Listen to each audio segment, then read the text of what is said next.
그러므로 형제들아, 우리가 예수의 피를 힘입어 성소에 들어갈 담력을 얻었나니 그 길은 우리를 위하여 휘장 가운데로 열어놓으신 새로운 살 길이요 휘장은 곧 그의 육체니라. 또 하나님의 집 다스리는 큰 제사장이 계심에 우리가 마음의 뿌림을 받아 악한 양심으로부터 벗어나고 몸은 맑은 물로 씻음을 받았으니 참 마음과 온전한 믿음으로 하나님께 나아가자. 또 약속하신 이는 미쁘시니 우리가 믿는 도리의 소망을 움직이지 말며 굳게 잡고 서로 돌아보아 사랑과 선행을 격려하며 모이기를 피하는 어떤 사람들의 습관과 같이 하지 말고 오직 권하여 그날이 가까움을 볼수록 더욱 그리하자. 사랑의 하나님, 예배드리게 하심 감사드립니다. 영과 진리로 예배하여 하나님의 임재를 경험케 하여 주옵소서. 부족함, 연약함, 허물, 죄 등 우리의 모습 그대로는 자격 없지만 보혈의 피로 용서하시고 구속하신 은혜에 감사드리며 예배드립니다.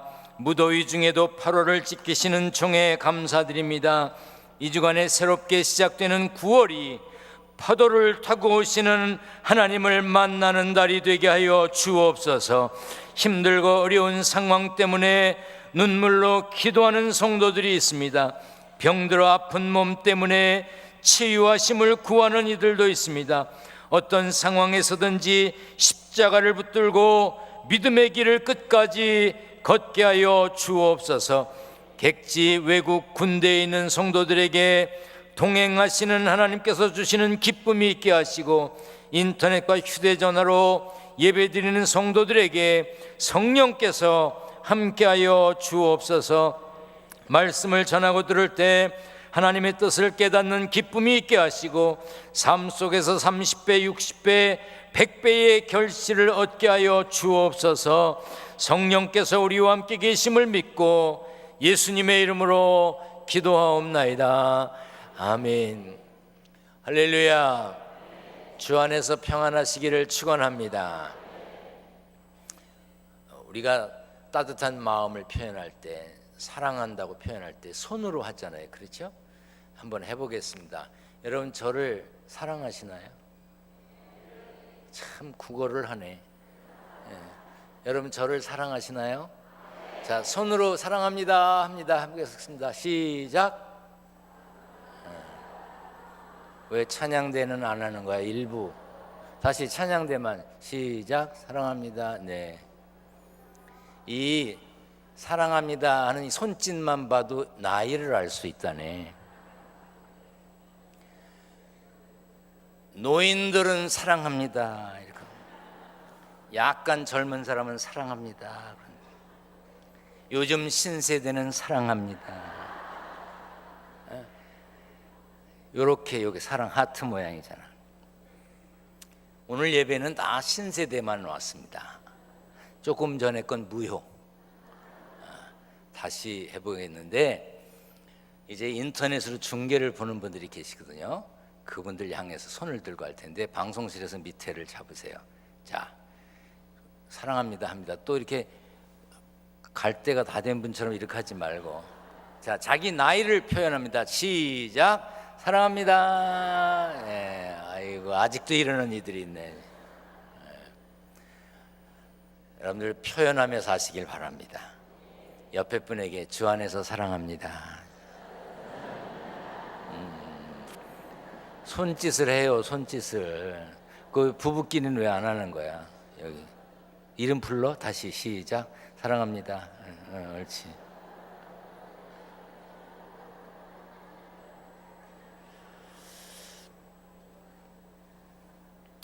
올림픽 할 때 참 감동의 순간들이 많았지요.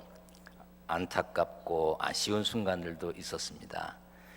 최선을 다한 선수들이 있었기 때문에, 또 코치진들이 있었기 때문에, 임원진들이 있었기 때문에 참 감동을 많이 받았습니다. 그런데 우리나라 사람들은 일부 메달을 못 딴 선수들을 비난하는 사람들이 있어요.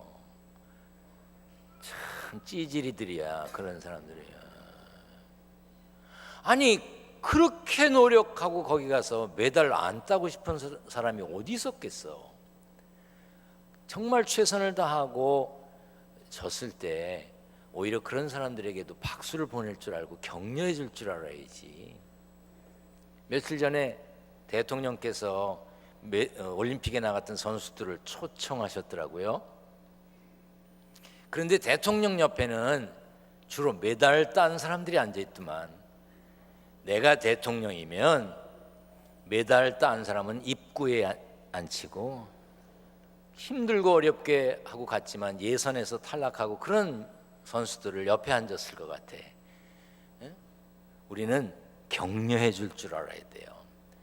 거기에 갔던 분들 모두가 다 박수 받을 만한 훌륭한 분들이었습니다.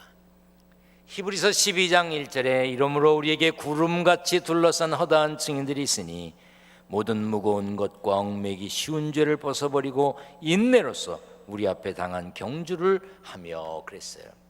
성경은 우리가 하나님의 영광을 위해 뛰는 경주자, 달리기 선수라고 그랬어요. 부르신 일, 맡긴 일에 최선을 다하면 하늘나라의 메달이 준비되어 있습니다. 상급과 면류관이 예비되어 있는 걸 믿으시길 바랍니다. 우리는 모두가 하나님 나라의 국가대표 선수들입니다. 그런 마음을 가지고 잘 살아가시기를 축원합니다. 우리 성경을 높이 들고 고백하겠습니다. 높이 듭니다. 저는 예수 믿어 구원받았습니다. 저는 예수 믿어 하나님 자녀 되었습니다. 저는 예수 믿어 천국 백성 되었습니다.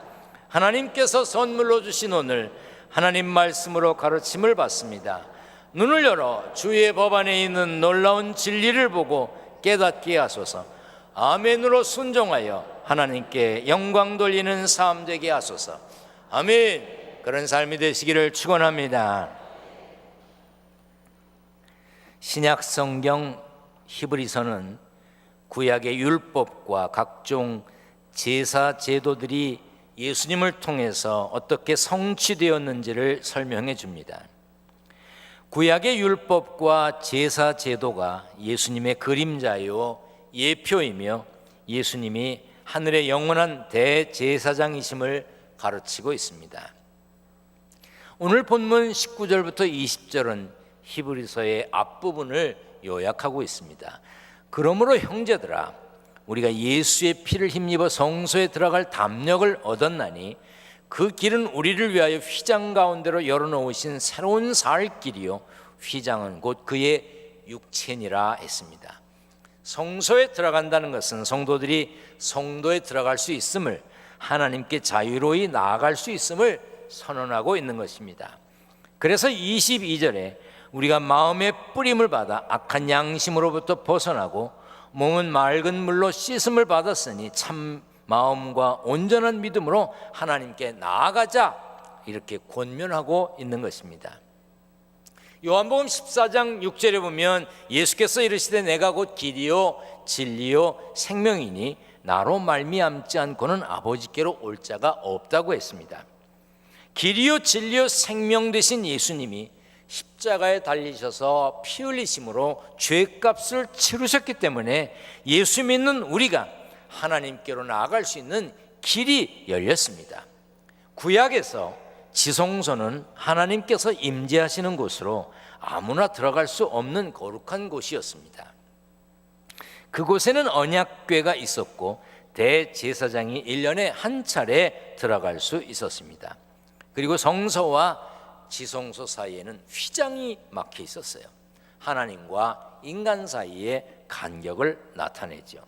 그러나 예수님이 십자가에서 죽으심으로 그 휘장은 찢어졌습니다. 예수님이 십자가에서 죽으실 때 휘장이 찢어졌어요.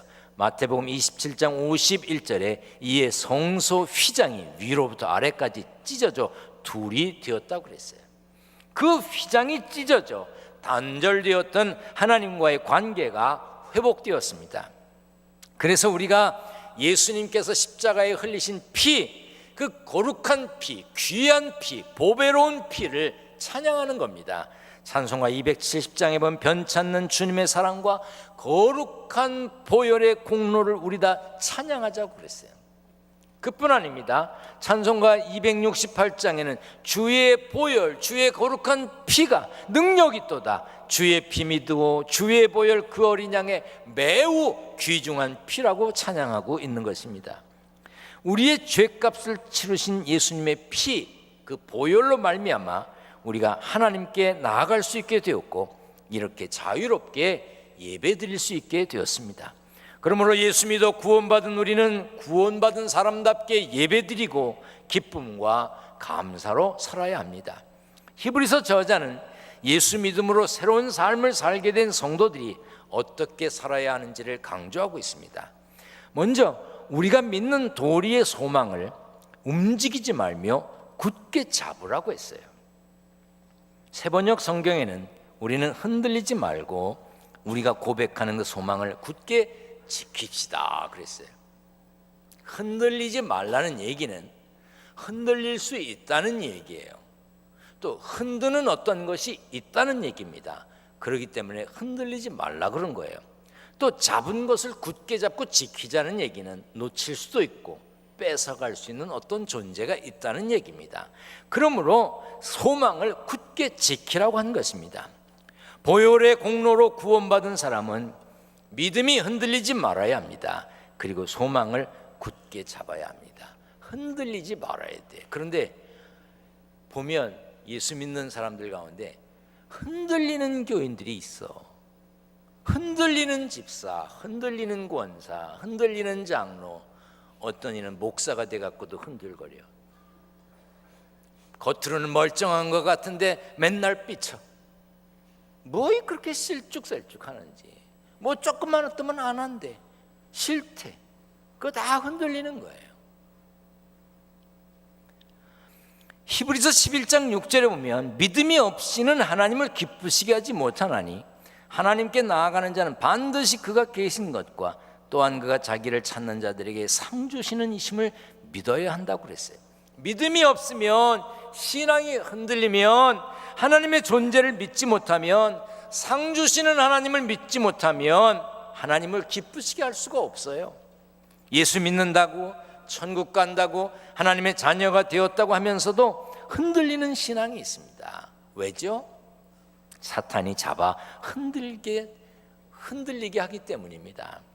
어떻게 해서든지 무슨 수를 써서라도 사탄은 믿음의 길에 선 사람을 잡아 흔들어 떨어뜨리게 합니다. 우리를 가만히 두지 않습니다. 사탄의 전략은 우리가 가진 소망을 잃게 해서 예수님과 멀어지게 하려는 것입니다. 그러므로 우리는 흔들리지 말고 소망을 굳게 잡아야 합니다. 한번 따라서 합시다. 나는 크게 봐요. 이왕이면 나는 흔들리지 않는다. 제발. 뭘 또 제발까지 따라해. 뭘 그렇게 흔들려. 살다 보면 이런 일도 있고 저런 일도 있고 이런 사람도 있고 저런 사람도 있을 텐데 뭔 소리 하나만 들으면 그냥 흔들흔들하고 휘청휘청하고 허네 안 해냐 그러고. 그러지 마세요.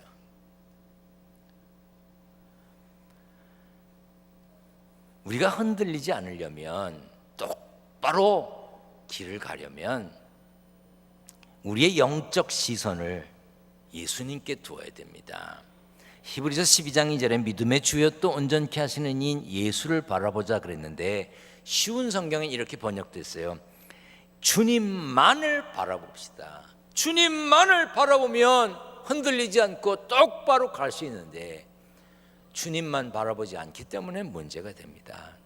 영어 성경에 보면 fixing 하라고 그랬어요. 고정시키라고, keep 하라고 그랬어요. 지키라고.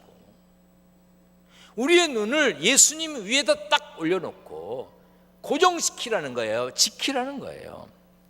우리는 예수님께 눈을 고정시키고 예수님을 표대로 똑바로 걸어야 합니다. 똑바로 살아야 합니다.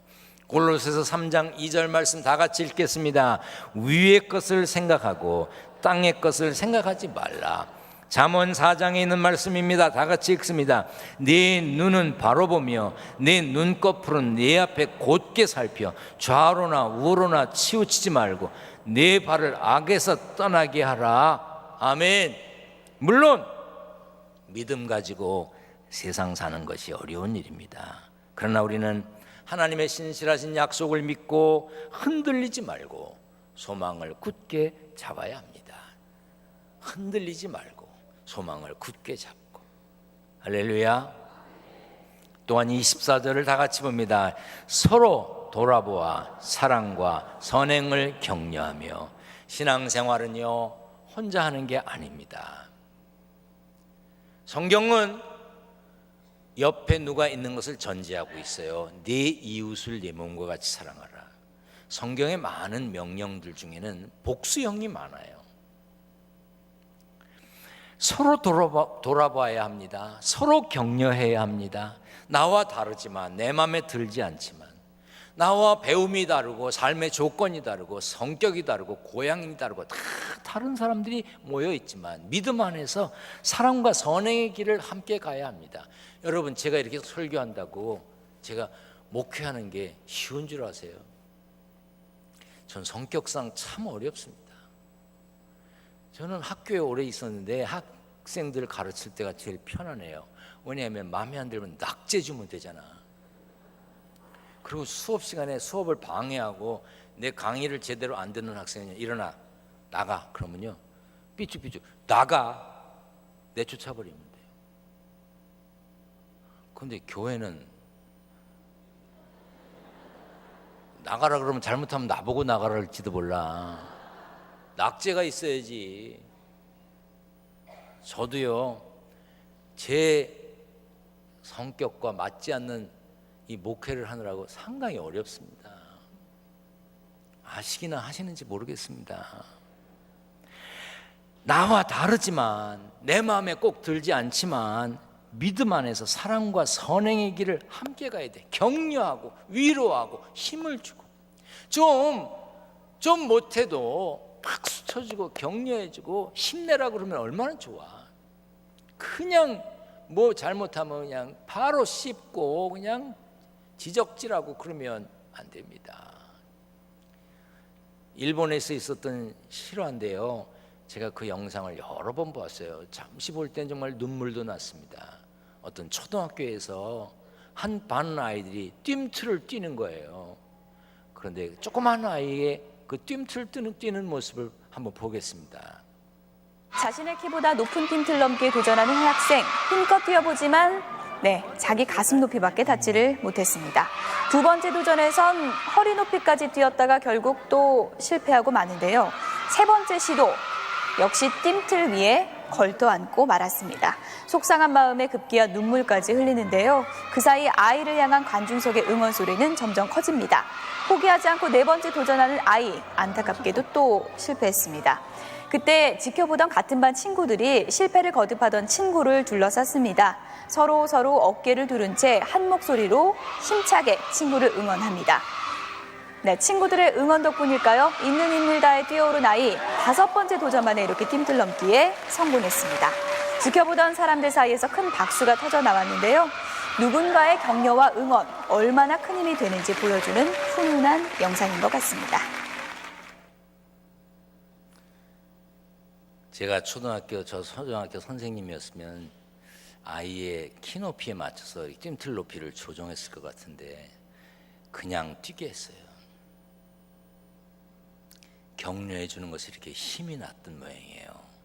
훌쩍 뛰어넘었습니다. 여러분의 입술은 격려를 말하십니까? 남을 깎아내리고 비난을 하십니까? 예수 그리스도의 보혈의 공로를 입은 사람은 서로 격려하며 살아야 됩니다. 물론 격려의 마음이, 방법이, 목적이 사랑과 선행이어야 합니다. 교회 안에서 성도들끼리 잘했네, 멋지네, 잘생겼네, 예쁘네 그런 말 하는 거 중요합니다. 그러나 좀 더 참자, 좀 더 이해하자, 좀 더 격려하자, 좀 더 사랑하자, 좀 더 나누자, 한 번 더 해보자, 힘내라, 이런 말을 할 수 있어야 합니다. 물론 서로 돌아보다 보면, 가까이 하다 보면 단점이 보입니다. 부족한 점이 보입니다. 잔디는요, 잔디밭은 멀리 놓고 봐야 멋있어요. 가까이 가면 개똥도 있고 지저분합니다. 여러분, 저 어때 보이세요? 이만하면 괜찮지 않을까요? 남편으로는 어떨 것 같습니까? 왜 말을 안 해요? 제가 남편으로는 어떨 것 같습니까?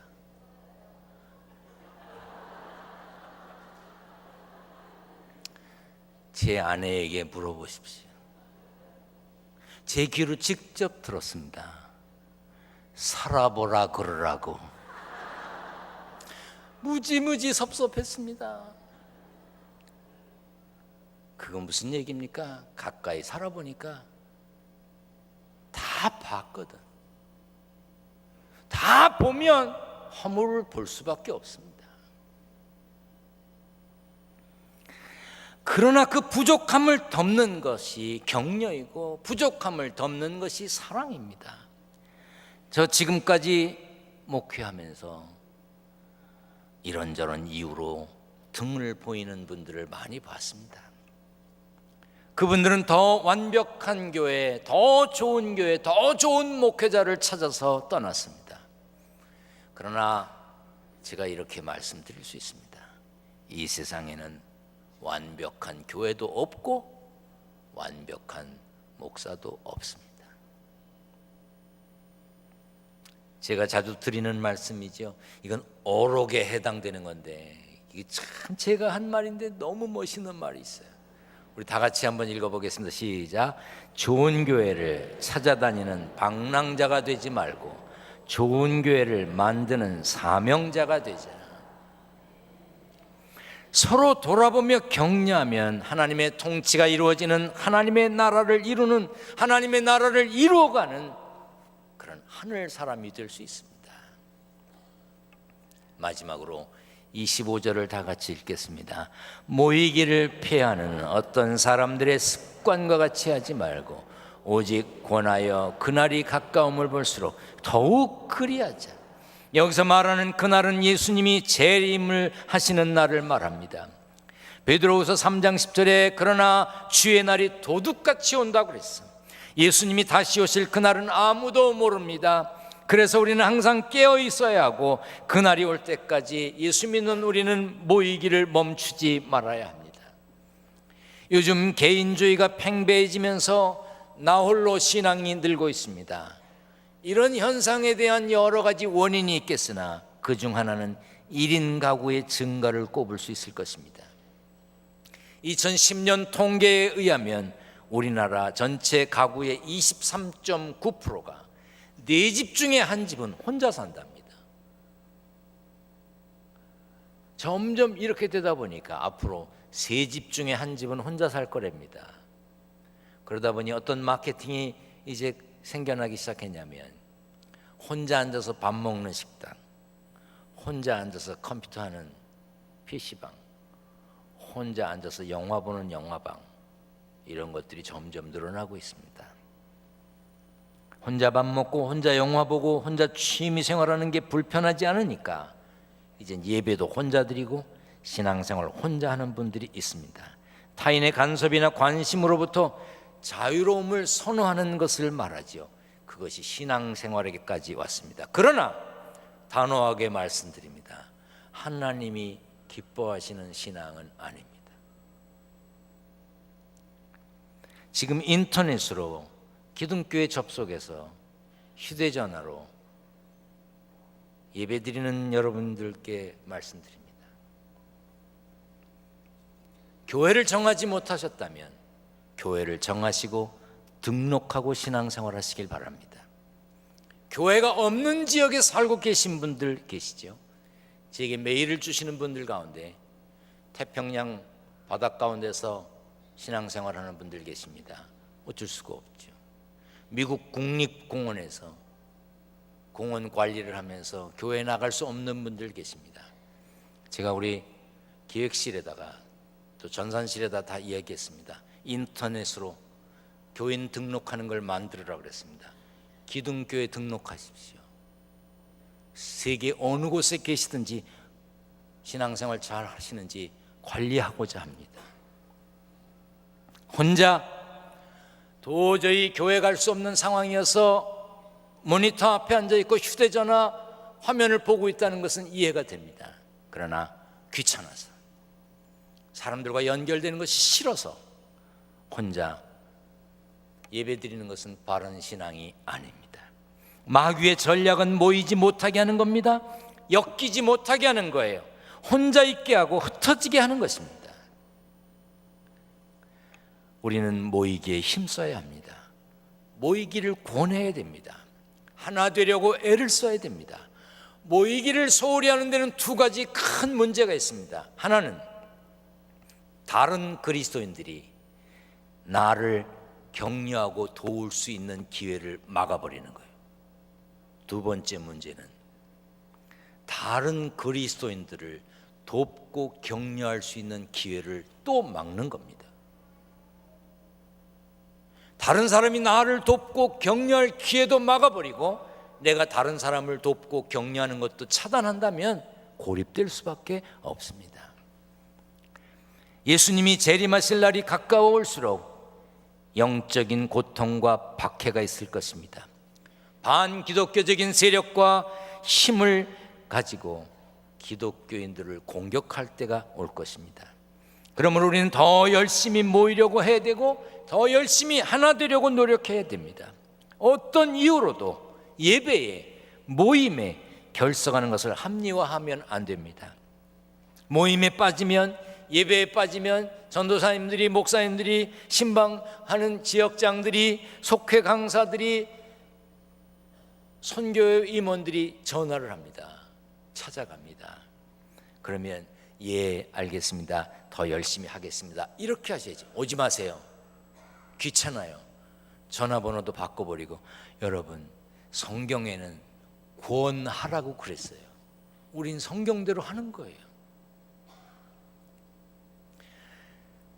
오라고 하는 사람이 있는 거, 오라고 하는 데가 있는 거 복인 줄 아세요. 자꾸 거절하고 단절하다 보면 혼자 남게 됩니다. 그러면 불쌍한 사람이 되고 맙니다. 열심히 신앙생활하는 사람은 고립될 이유가 없습니다. 우리는 예수의 피를 힘입어 성소에 들어갈 담력을 얻은 은혜를 입은 사람들입니다. 그러므로 신앙이 흔들리지 않도록 믿음을 굳게 잡아야 됩니다. 서로 돌아보아 격려해야 됩니다. 예수님 다시 오실 때까지 더욱 힘써 모여야 하고 더욱 서로 사랑을 나누어야 합니다. 그런 신앙의 승리자가 여러분 모두가 되시기를 축원합니다. 축원합니다.